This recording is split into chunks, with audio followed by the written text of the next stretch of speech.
Lorsqu'on perd, heu, un enfant à la naissance alors qu'on devait donner la vie et que c'est la mort qui, naît en même temps, c'est la mort qui est mise au monde à ce moment-là, quelle que soit la temporalité du décès, que l'enfant meure né ou que ça arrive dans les jours, qui suivent, c'est évidemment un choc.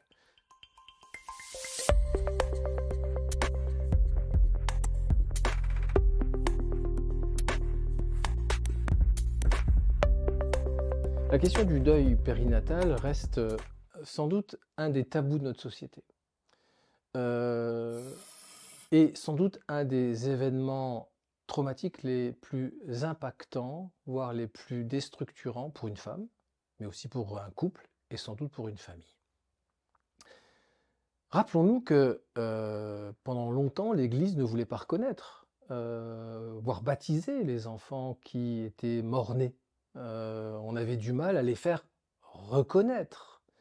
Parfois même, on avait du mal à les faire, pendant longtemps, inscrire dans le livret de famille, comme s'ils n'avaient pas existé.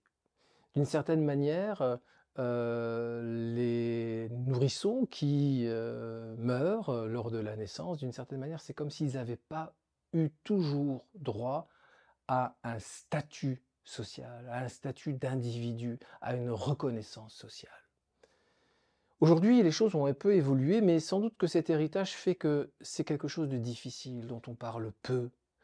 On n'ose pas en parler. D'ailleurs, la question de la naissance, est un événement, gai, joyeux, c'est la vie et cette réalité qui est loin d'être anecdotique, c'est la mort qui vient s'immiscer dans quelque chose qui devrait être quelque chose de festif et de ce point de vue, c'est comme si ça venait, heu bouleverser, heu, empêcher, que quelque chose, de cet événement social de joie qu'est la naissance, eh bien, perdure d'une certaine manière.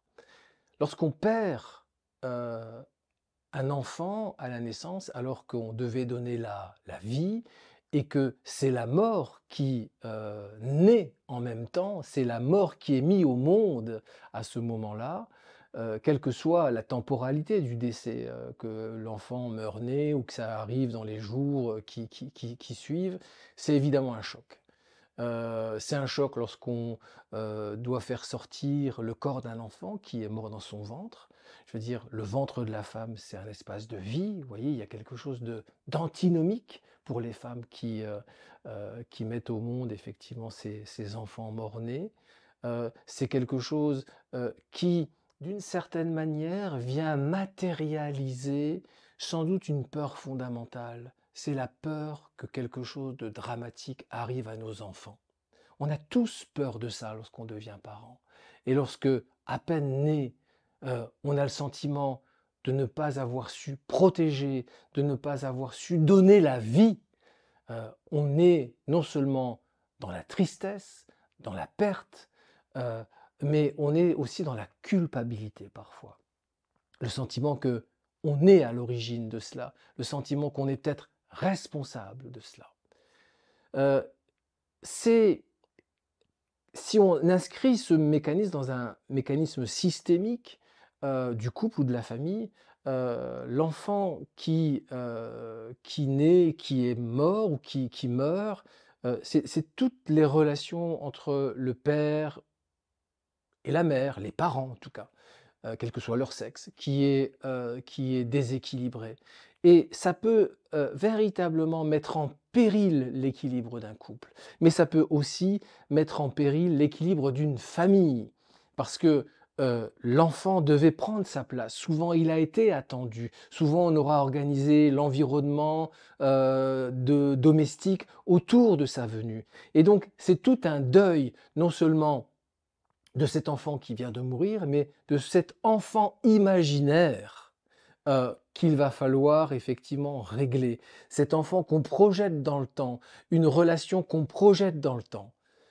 sur l'homme ou la femme qu'elle deviendra.